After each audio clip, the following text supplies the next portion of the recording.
Alright, this is the entrance elevator at IKEA in Robinson Township, Pittsburgh, Pennsylvania. This is a former Dover Impulse modded with Schindler, Age Express. Very tiny for an IKEA. 2,500 pound capacity.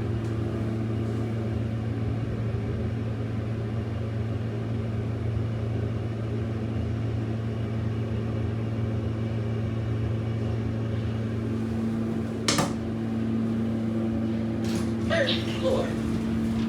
There's the store entrance. Door closed does not work.